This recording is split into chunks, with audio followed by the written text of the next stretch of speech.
Vamos a hablar de inteligencia emocional y vamos a intentar centrarlo hoy en los más pequeños, porque seguramente son ellos quienes más podrán sacar partido de este aprendizaje.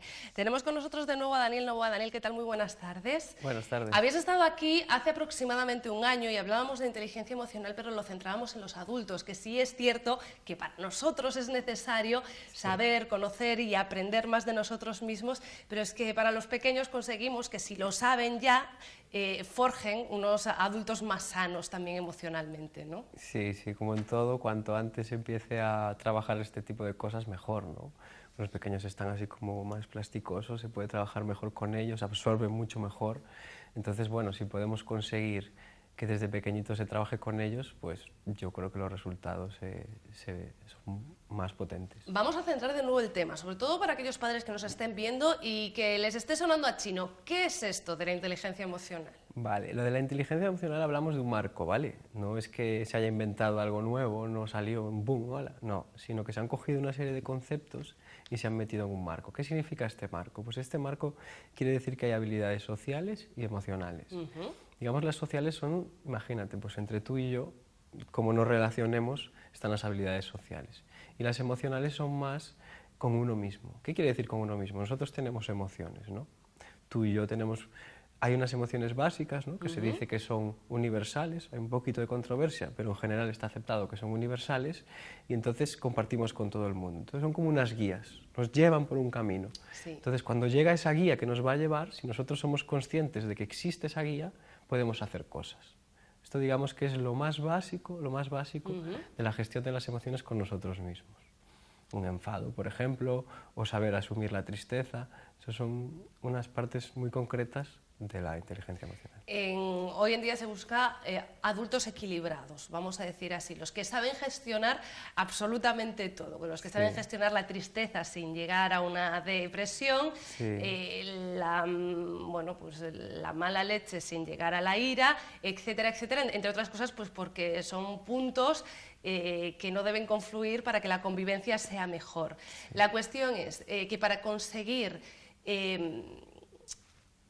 estabilizarnos en ese sentido, de mayores lo podemos conseguir, pero de niños conseguimos que sea algo natural, ¿no? Que no tengamos que gestionar las emociones, sino que consigamos de alguna manera que se gestionen por sí solas. Vale, los niños nacen con un temperamento, ¿vale? Sí, Digamos muy que grande. algunos va a ser más complicado, no partimos con una tabula rasa que se hablaba, ¿no? Ahí atrás. Entonces, cada uno tiene su forma de ser. Con esa forma de ser lo que podemos hacer es canalizar cosas, ¿vale? Pues imagínate un niño que es muy movido, podemos ayudarle de alguna manera a que ese nerviosismo, entre comillas, que tiene, gestionarlo mejor en depende de qué contextos.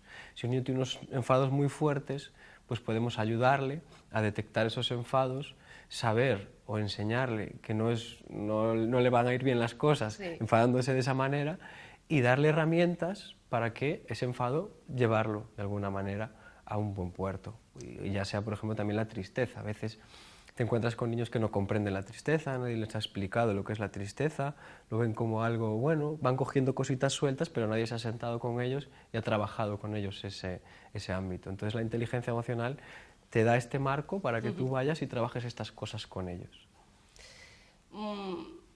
¿Conseguimos después lo que yo decía, que se consiga gestionar de forma automática realmente? Se mejora. No digamos que, como todo aprendizaje, se acaba automatizando. Entonces sí es cierto que si tú empiezas a entrenar, que cuando estás enfadado lo notas, lo percibes, lo detectas, cuando estás enfadado y dices, uy, espera, voy a hacer algo para que este enfado no me condicione, ¿no?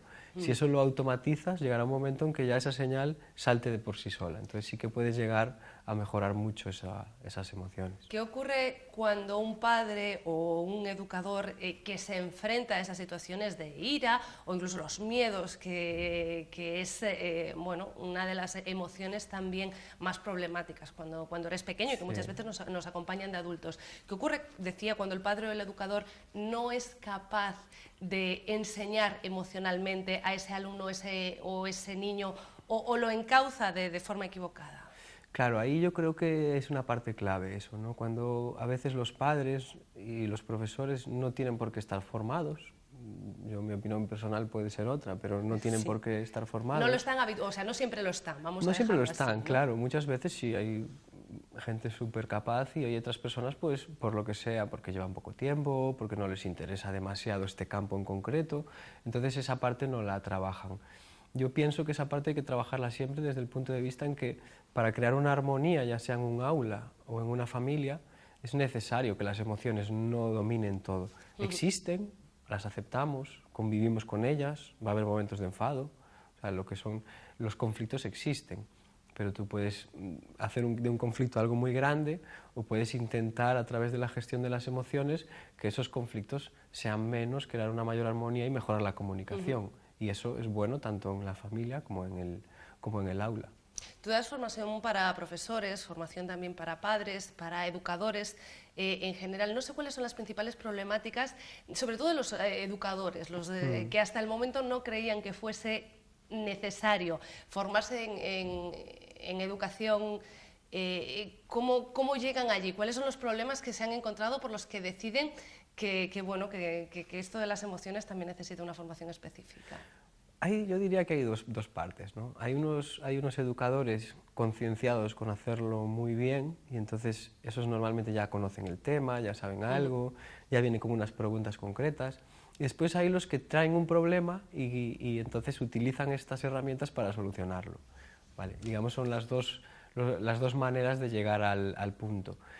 Da igual las dos que sean, el caso es proporcionarles a estos educadores esas herramientas para poder gestionar, por ejemplo, tu propio enfado. Tú fíjate, tú tienes muchos conocimientos sobre gestión de aula, tienes muchos conocimientos sobre pedagogía, sobre didácticas, pero de repente te enfadas mucho y cuando te enfadas mucho ya no es esa parte racional tuya la que está llevando el mando, sino que hay ese secuestro emocional. Y ese secuestro emocional lo que hace es que actúes de una forma primitiva, y es gritando, es empujando en algún momento determinado, es haciendo cosas como muy violentamente. Toda esa violencia pierde efectividad, eso está clarísimo. Entonces, ya solo esa parte es súper potente, porque digamos que la inteligencia emocional lo que hace es saca lo mejor de ti, tu parte más calmada, más racional, más desde atrás, y no tu parte más de hacer todo a lo loco. Y después a mayores también da un marco muy interesante a la hora de entender las conductas de los demás, ¿no?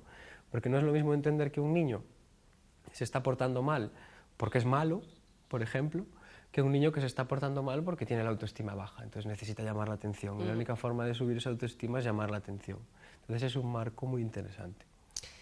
Claro, formarnos en inteligencia emocional nos ayuda a nosotros mismos, nos ayuda también con el trato con los más peques, que son los que nos preocupaban hoy, y sobre todo me imagino que los padres, a los que también dais formación en inteligencia emocional, llegan allí tras enfrentarse, me imagino que a niños más problemáticos o con las emociones mucho más marcadas, ¿no? Hablamos de los niños que cogen rabietas o los niños que siempre es el no por el no, que como decías que es casi siempre viene por algún motivo. ¿Cómo? Reglas básicas, ¿vale? Sé que esto pues no es una ciencia exacta, pero a grandes rasgos, los padres primerizos sobre todo, pues que muchas veces se enervan cuando llega una situación de no, una situación de pataleta y que al parecer al final es saber quién grita un poquito más y ya sabemos que esto no debe ser así. Sabemos que esto no debe ser así, pero es que nos falta saber cómo debemos actuar. ¿Cuáles son vuestros consejos? Ya no tanto hacia educadores, que se supone que tienen como mínimo un añadido de saber mayor, sino para los papis nuevos. Como te comentaba antes, una parte fundamental es saber cuándo estoy muy enfadado. Mantener la calma. Si de 0 a 10, en 9, 10 estoy ya fuera de mí, tengo que saber cuándo llego al 8, cuando estoy en el 7,5. Y a partir de ahí tener, digamos, un as guardado debajo de la manga para poner una consecuencia, ¿vale? Normalmente algo que suele suceder es que tú ves que un padre, el niño está bum, bum, bum, bum, bum, bum, bum, bum, y de repente, pues te quito la consola, ¡hala, fuera! Claro, y el niño se queda, primero, dijo, ostras, no entendí los avisos anteriores, porque los avisos anteriores el niño muchas veces no interpreta esos avisos de forma correcta. Y de repente el padre se ve que ha perdido un arma súper potente, que es la consola, el jugar con la consola o no.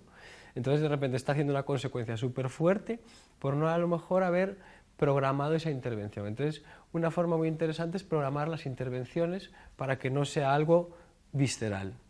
Y luego otra parte interesante que yo creo que es muy importante también es lo de no condicionar el cariño a lo que es el comportamiento. Ajá. Todos tenemos derecho a enfadarnos con los niños, ¿vale? Eso somos humanos, tanto nosotros como ellos.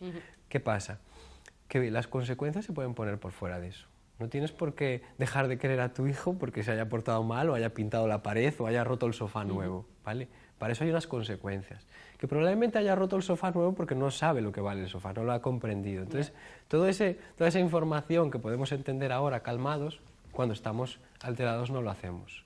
Y cuando estamos alterados tampoco ponemos una consecuencia que esté acorde con lo que pasa. Tampoco hacemos los avisos tan claros para que ellos los entiendan. Son cositas, digamos, como decías tú, básicas, pero yo creo que pueden ayudar bastante. En cuanto a los miedos que tenemos de adultos pueden ser derivados precisamente de no gestionar bien los miedos de la infancia. Es cierto que ayuda. O sea, por ejemplo, normalizar tener miedos es algo que ayuda. En adultos también. Lo que pasa es que en niños, como decíamos antes, son como más frágiles, ¿no? Pero con los adultos ayuda mucho el tema de hablar de los miedos existen. Los niños, por ejemplo, con los miedos hay que ser muy cuidadoso porque el niño no, salvo situaciones que se detectan muy fácilmente, en general un niño no se inventa un miedo. Un niño tiene un miedo y cuando lo tiene, lo tiene, ¿no? Después los miedos despistan a los padres, ¿no? Por ejemplo, el miedo a la oscuridad puede dejar de tenerlo a cierta edad y después, unos cuantos años después, vuelve a tenerlo. Y eso es habitual y los padres se descolocan. Entonces empiezan con el juego este de lo hace para esto, lo hace para lo otro. Y los miedos, en la mayoría de los casos, hay que entenderlos, hay que comprenderlos y hay que cuidarlos a ellos, ¿no? Yo creo que es un poco una de las cosas interesantes que se puede trabajar.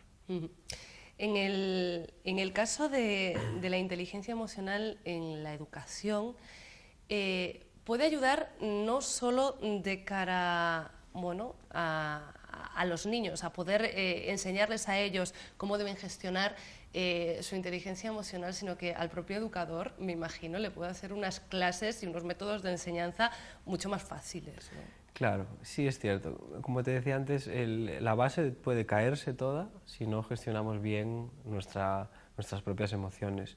Incluso antes de entrar en clase, si tú, digamos que has trabajado tu percepción emocional, que es uno de los pilares fundamentales, si tú percibes pues, que estás triste, percibes que estás enfadado, porque, yo qué sé, pues había un atasco y has tenido que bajar y te has mojado y vienes enfadado.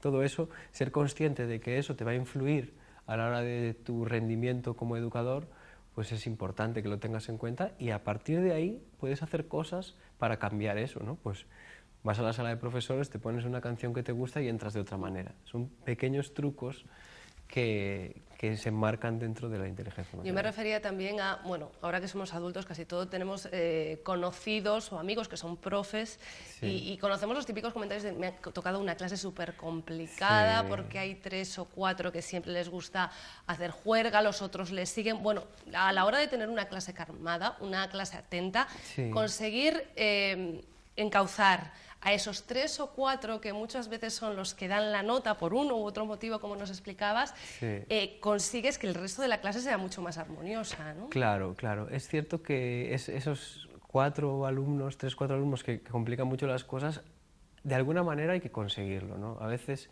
les da rabia a los profes, pero tienes que centrar la atención más en ellos, porque son los que lo complican. Entonces, si te centras más la atención en ellos.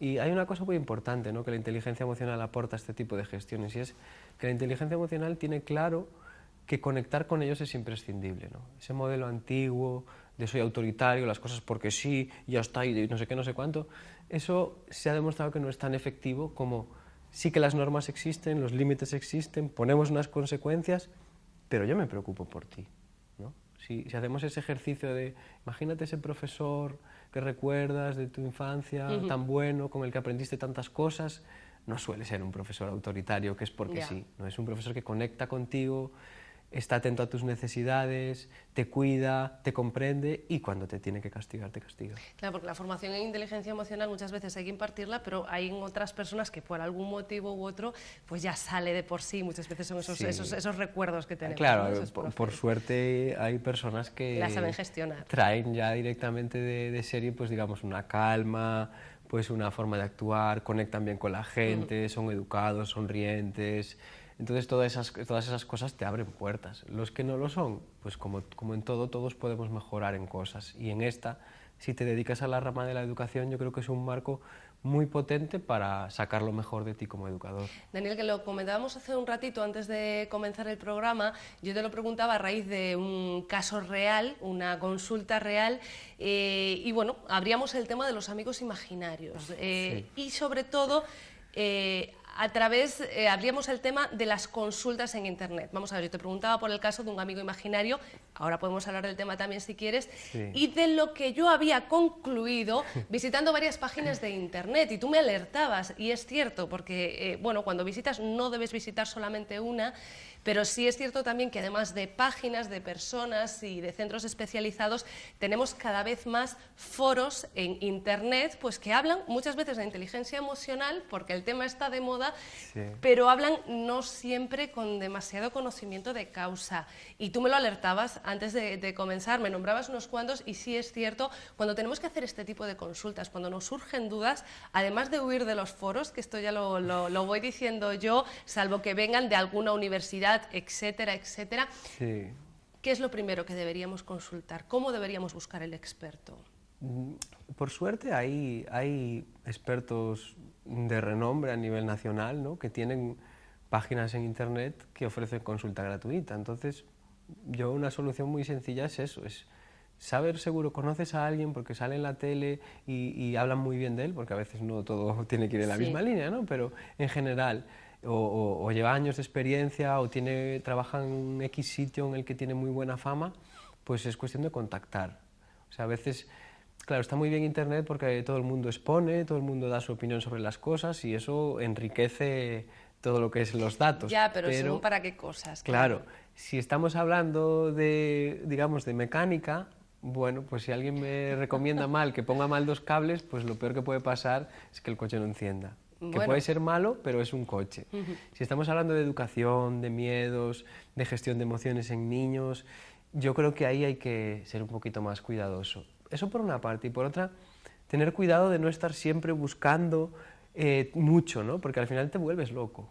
Hay muchísimos foros, muchísimas páginas, entonces claro, es como ir al médico, ¿no? En cuanto vas a más de 3 médicos ya te estás volviendo un poco loco. Pues imagínate si nadie te garantiza que a quien le estás haciendo la pregunta ha leído un libro sobre ese tema.